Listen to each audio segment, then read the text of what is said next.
Abortion is a deliberate termination of pregnancy, most often occurred within the first 28 weeks.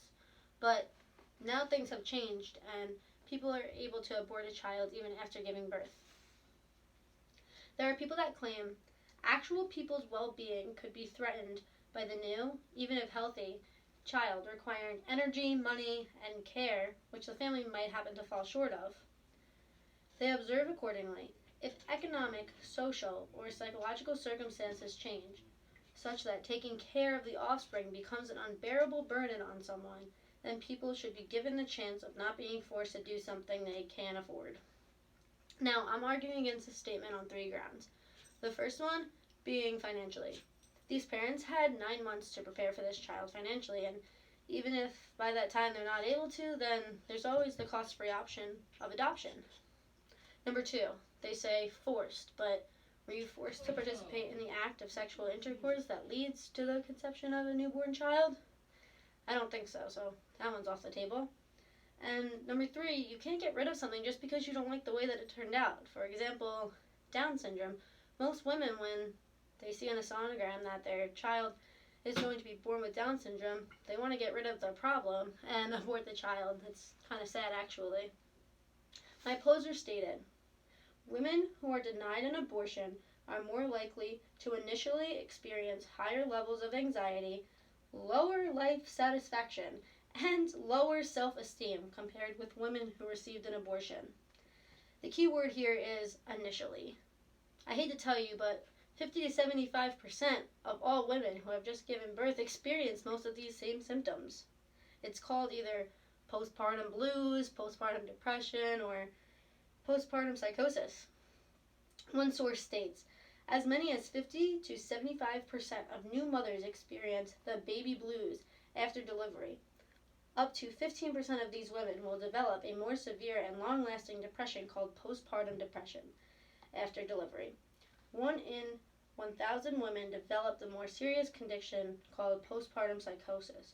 It goes on to say postpartum depression affects 1 out of every 10 mothers, and that they may experience alternating highs, lows, frequent crying, irritability, fatigue, as well as feelings of guilt, anxiety, or the inability to take care of a child, or even yourself. My point here is that even if you are denied an abortion and you are forced to have this child, you're still going to be experiencing the same sort of depression symptoms as a mother who has just given birth to a child.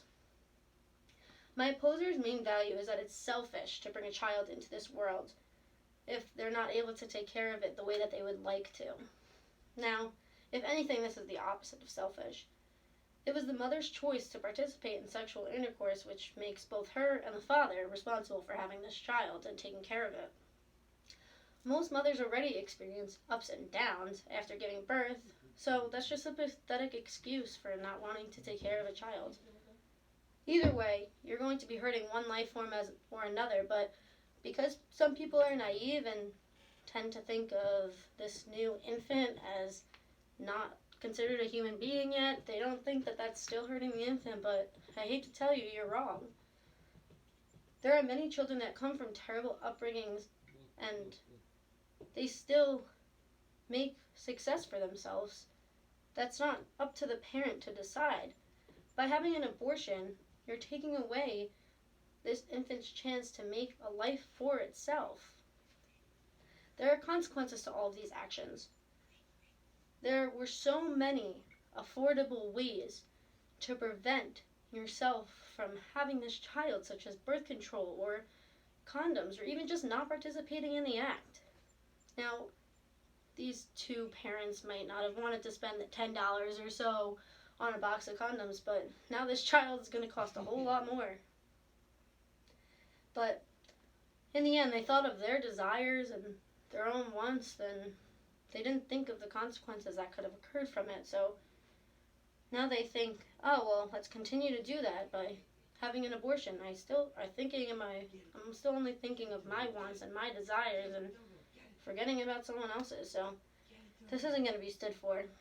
In conclusion, by having an abortion, in any sense, you are committing a murder with the assistance of others, obviously, This may be thought of as the easy way out for some people, but there are many more options than killing your own baby.